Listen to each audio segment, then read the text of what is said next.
I'm very proud to be here and to moderate the next panel discussion with two highly experienced industry leaders that will have great insight into the topic that we will discuss.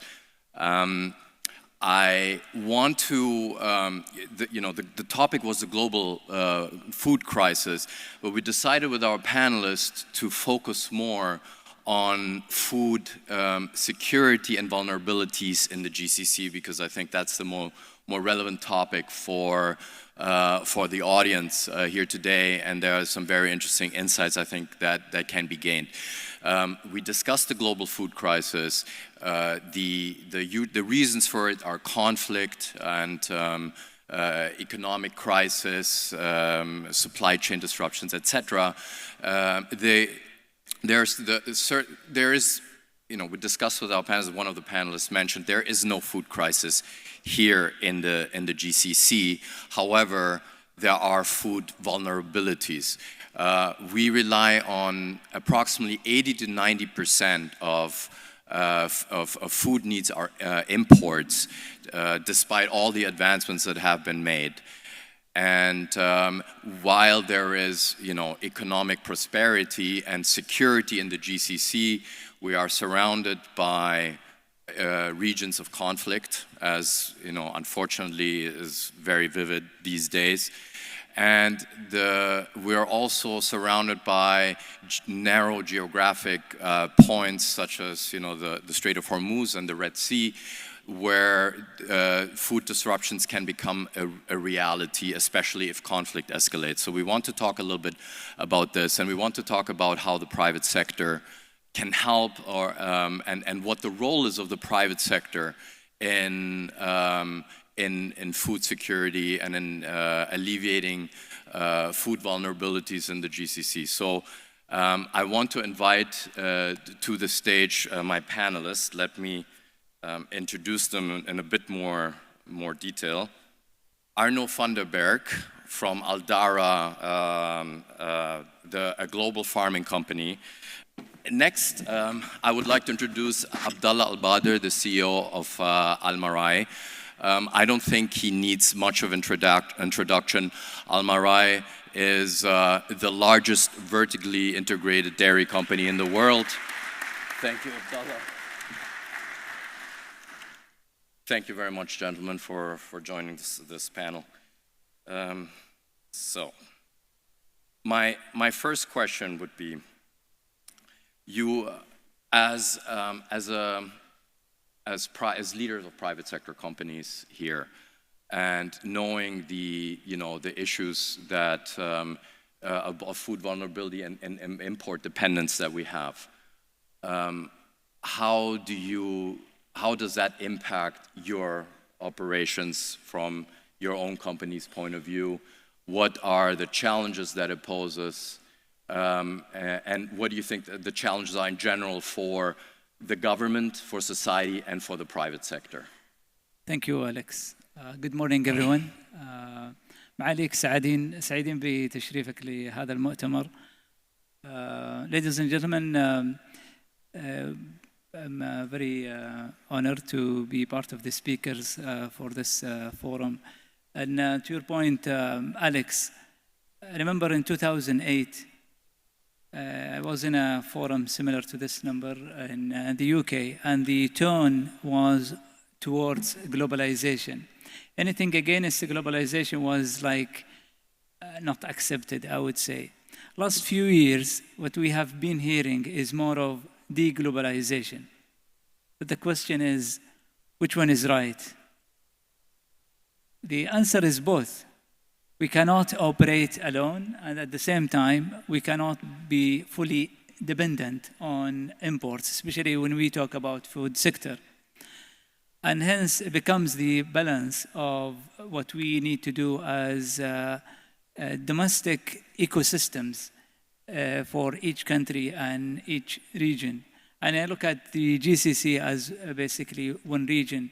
So if you look at the model of Europe, for example, and how the logistics flow easily, I think we have achieved very strong levels in the GCC. and you look at the level of standardization and the competence and the know-how that we were able to achieve in GCC, I think it's great. This helped us a great deal. So when I reflect back a few years when we had COVID, I think one of the comments we were discussing earlier is on the stress test. And we were able to pass and navigate through COVID period with very strong resilience. And for companies, I would say there are probably a number of things that need to be taken in consideration. One is resilience. We have to be, as a private sector, very resilient in order to be able to absorb shocks and challenges. And the pace is not going to be slower, and it will be more unexpected. So we had COVID no one thought of, and then we had Suez Canal, and then we had, and you name it. I can give you just 5 examples that came across and no one thought of. So resilience is very important. The other thing is optionality. Companies have to diversify their operations to make sure they are able to address a situation in different ways. Another third element, which is very important, is agility. So you have a challenge, you are able to respond immediately. So you put that together between resilience, optionality, diversification, if you wish, and if you look at also agility, that is put together makes a great recipe, I would say, for being able to maneuver in a situation that comes ahead. Yes, I would agree that food security is a key topic for the region and frankly for the world. And as we grow food in about 20 countries around the world, I think we have a good view of what's happening and how you put it, vulnerabilities in the food system impact also the countries here. For instance, the Suez crisis has added 4 weeks of sailing time for forage coming from our operations in Spain, Romania to the region. And that not only adds costs, but also eats into the storage and the inventory we have in country. Or a drought in India that has caused a ban on certain rice imports into the country that made the rice that we import in our Kizat facilities more expensive. So you see disruptions immediately impacting the local market. And the immediate response you see in society and businesses then maybe to be more self-sufficient and to ensure we have more food in the country stored or grown. While that is a good solution for food security, I believe it can never be the only solution, because if you go that path, ultimately you have to grow all the foods that you need in the country. We need to grow bananas in the Emirates. While technically that's feasible, it's probably not a smart idea, too costly and not sustainable. So while you need a first line of defense when it comes to food security, meaning having enough food in the country grown and stored, I also believe it's important to have a second line of defense where a group as Dahra contributes to, and that second line would be owning assets in other countries, like we do in Egypt or in Romania or in the US, that grows food for the world, but where you probably have a call option on its crops when you need the product. I believe that we can provide that second line of defense, and the UAE government is also very strong in a third line of defense, and that would be making friends around the world. So in times of need, you have telephone numbers to call and countries to supply food. And the first, second, and third line defense is probably a good system and a good way to think about food security. Thank you. That makes a lot of sense. I want to go back, Abdullah, to what you mentioned. You said, diversification, and that's also, the lines of defense that mentioned by Arnaud is important. Agility. What does that practically mean at Almarai, for example, right? How are you able to respond to supply chain shocks, Red Sea traffic closure, tariffs, whatever other, you're vertically integrated in the global supply chain. How would you react to, or how do you prepare yourself for potential shocks? We believe that for you to be a trusted source of supply, all your stakeholders have to have confidence in your operation, basically. And what we have announced recently is an investment of 18 billion in infrastructure, and that is only organic. So any acquisitions or M&As that will be beyond the 18 billion investment. And there, if you look at poultry, for example, we have 7 billion investment to double our capacity, and that will increase the self-sufficiency for the GCC. And we believe when we entered the poultry in 2009, when we acquired the first company, and the transformation we have made, it gave us an edge, and Al-Yom brand came to be the best in 2 years' time. What we were able to do is to enhance the standards. And if I look at poultry standards today in the region, it's much higher than different countries that when we go and see these markets. We are investing 5 billion in our current production, our core lines of production. And that is to diversify supply and to somehow integrate some of the operations. Another part is 4 million that we are investing into the warehousing and the logistics and sales distribution, just to make sure we are available to our consumers and customers at the same time. We're investing 1 billion in innovation and technologies, and another 1 billion that we're investing that makes the 18 billion investment in total. 1 billion we are investing in new categories. So areas like red meat, for example, it's underserved in this region. Yes, we have red meat supply, but it's not to the quality and I would say consumer-friendly sort of offer. You look at seafood also, where we have an investment of 500 million. You look at the consumer offering today, it's below what is required. And you look at different consumption per capita in some of the GCC countries, you find it's much lower than the international standards. So this sort of investment complements, I would say, our drive to make sure that we become a trusted partner. In UAE in particular, we have 3,000 people working here, and His Excellency was referring to additional 20,000 jobs.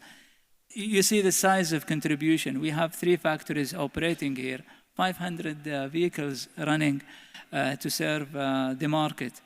And as we speak, we have 100 million investment in one depot in Abu Dhabi.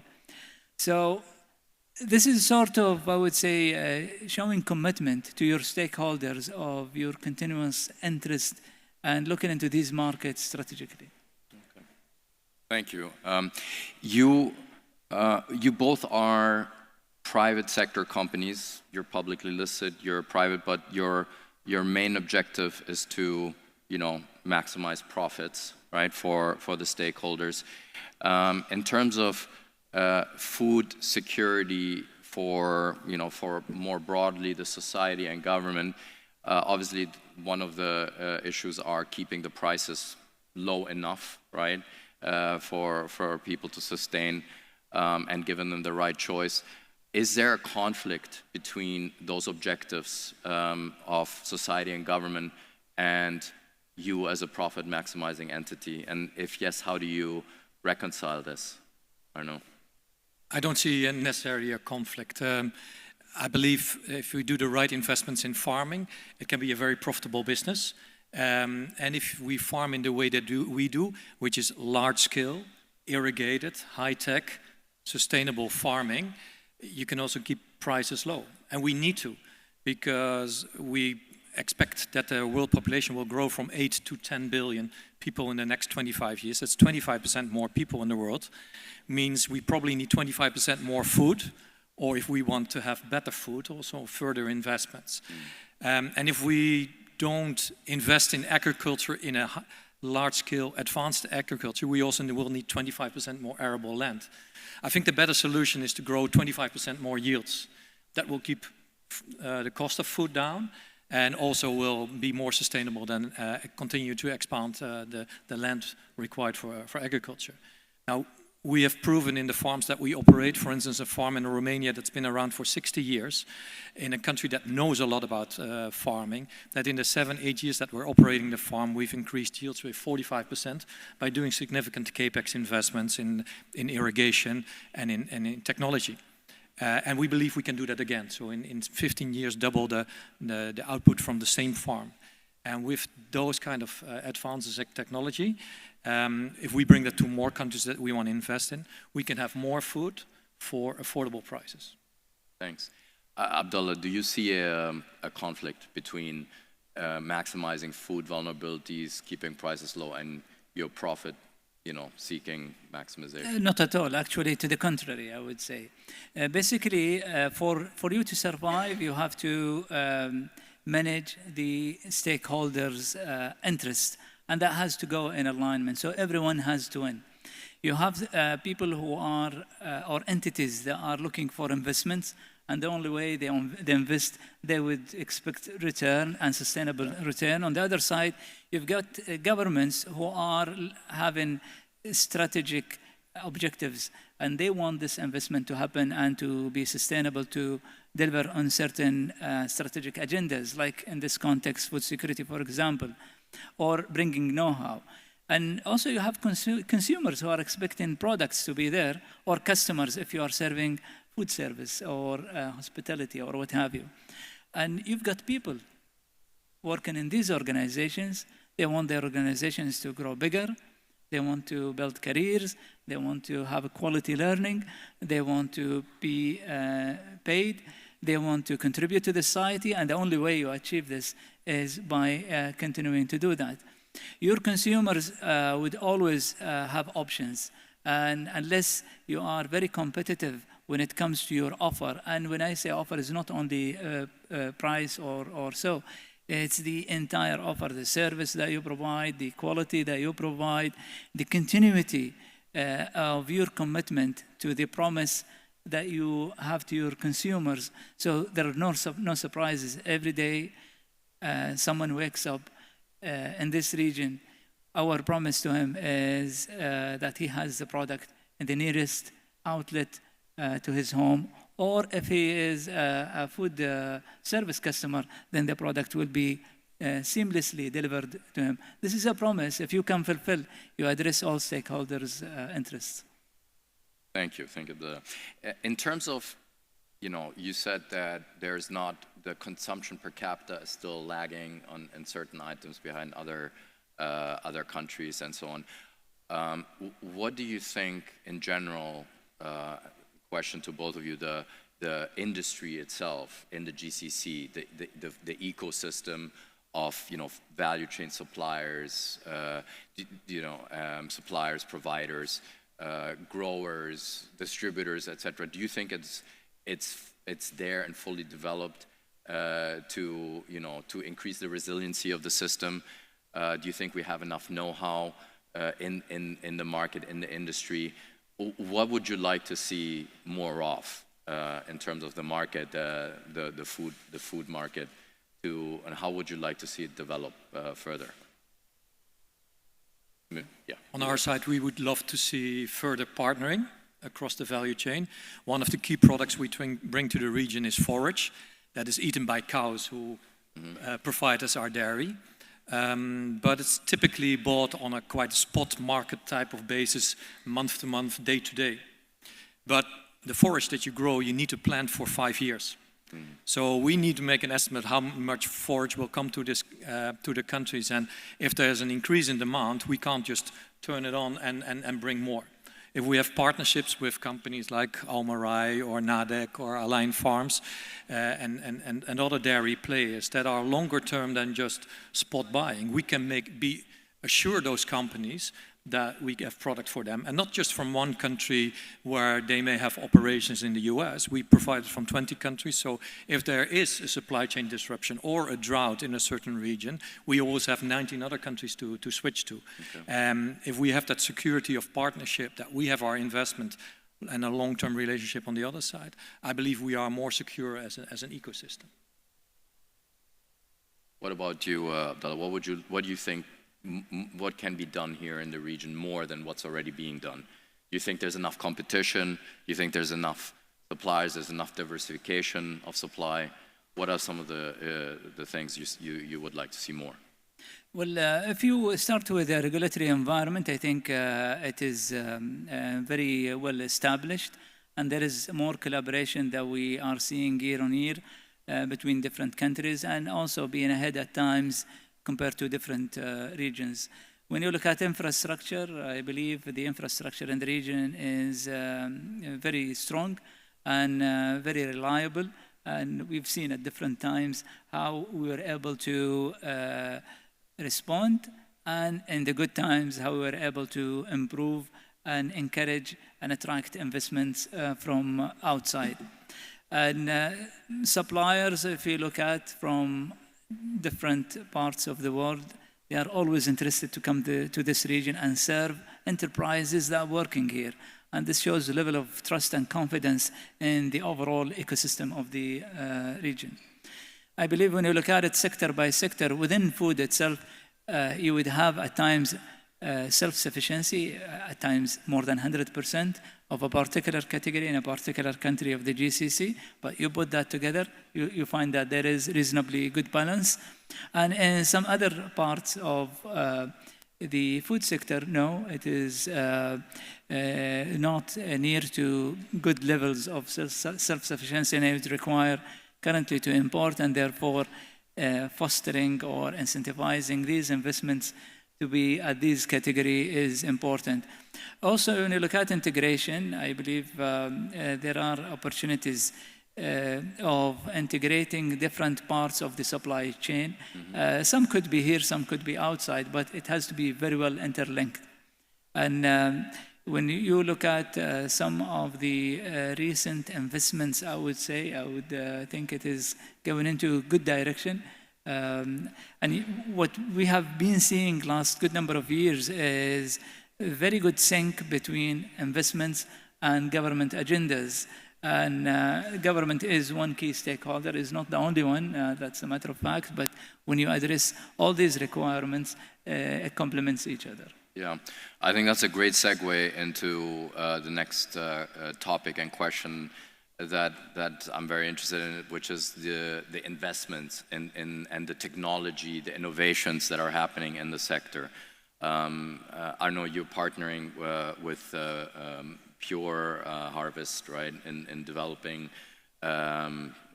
tomatoes, I think it is, right?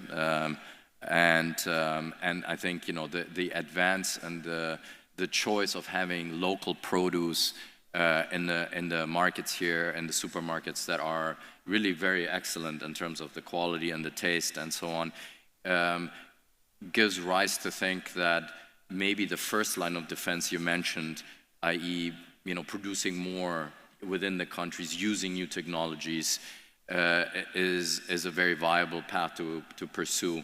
What do you think about that? And what technologies do you find most promising for, you know, private sectors here and governments that you think can really also help with the food security issue? Yeah, I believe there are truly exciting developments in technology in agriculture that brings us the best tomatoes in the country from Pure Harvest, for instance, through hydroponic farming. They're really great. Please try them. I'm sure they're also at Spinneys, one of the sponsors of today. That enable food production in areas that were not possible maybe some decades back. We see technological advances not only to have better variety, better tasting, or better yields in countries like the Emirates right now.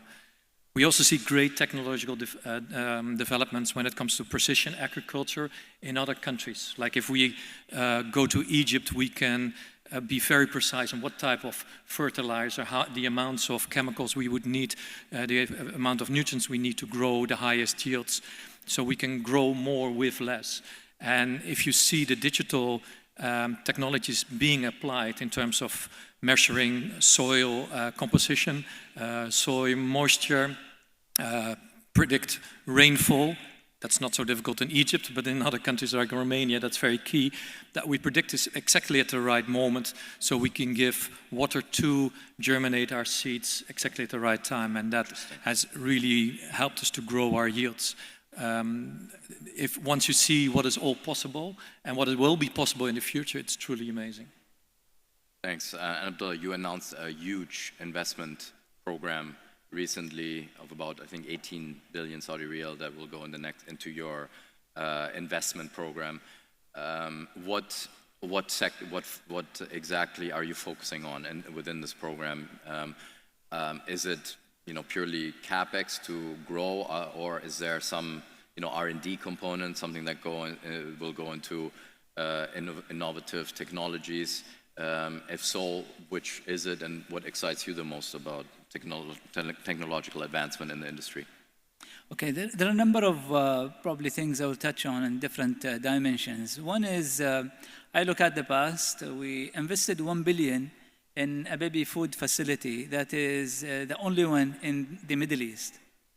And this comes with the highest technology. And we're talking about food provided to babies for 6 months, 12 months, and 24 months. Having this facility in the region is very critical because if you look at GCC, there will be about 97% of baby food that is imported and 3% that is only made here. And basically that is made in our facility. So there is very large, I would say, scope for the GCC to grow. We export through that facility to different countries who are, I would say, they are highly dependent on our operation. But that is one side that we are complementing with further investments. On the other side, I take part of what we announced is, for example, new category that is underserved is basically seafood. And we believe that part of the hindrance of seafood consumption in the region is the way it is presented to consumers. The journey of a consumer to buy, cook, and eat seafood today is sort of agony, I would say. In a way that if you look at advanced markets, you will have a product that is clean, cutted, packaged, trusted resource or source with all nutrition value on it, which is, I would say, unlike the overall offer in the region. So we will come and address all that. I'm not talking about the farming side of it. I'm talking about anything after, from processing, distribution, availability, and what have you. And on the other side, we are investing in waste processing, treatment, basically, and that is part of our role for sustainability. Part of the investment also towards green energy and the technology that we have implemented and expanding on solar and what have you. Okay, thank you very much. And it's interesting to hear your investments are into efficiencies and therefore also sustainability, which is a big topic I know for the both of you, which goes, I guess, together with efficiencies and therefore also, higher food security. Last question, we have 1 minute left, so 30 seconds each. What do you think the government should be doing or that they're not already doing with this? Is this something that the private sector, you should just leave to the private sector and let that develop and to ensure food security? What is the government's role in this? How would you like to see this? Well, I think we have open doors with different governments that we operate with, be it in GCC or some of the countries we operate in, and that is very important. I would say I would look at the region as one area, and therefore the interdependencies of the operation of companies from one city to another or from one country to another within GCC becomes very important. The only way for us to be efficient as economies and also as companies is to have these sort of independencies. I cannot have necessarily a food manufacturing facility everywhere because it becomes inefficient and it becomes expensive. And then this does not tick part of the requirement. And therefore, I have facilities here in UAE, for example, that supplies different parts of the GCC. I have facilities in Saudi that serves different market. In Egypt at time, we bring to the region. In Jordan, we serve Iraq, and so on. This is the best way to operate. Arnoud, 30 seconds. Yes. Answer to this. No, we both have our roles in food security, and when it comes to the investments we want to make in countries, it's great to see that the UAE government has excellent relations with many countries in the region and basically globally, because farming is always political as well. It's about land, it's about food, it's about people, water, and scarce resources. So when we farm somewhere, it's great to see that the UAE has excellent relationships with a country like Egypt, but also other countries that we're considering to invest in, to protect the investments that we're making for our company, but frankly also for the UAE and the food security in the country. Agreed. Agreed. Gentlemen, thank you so much. Please an applause for our panelists. Very insightful discussion. Thank you.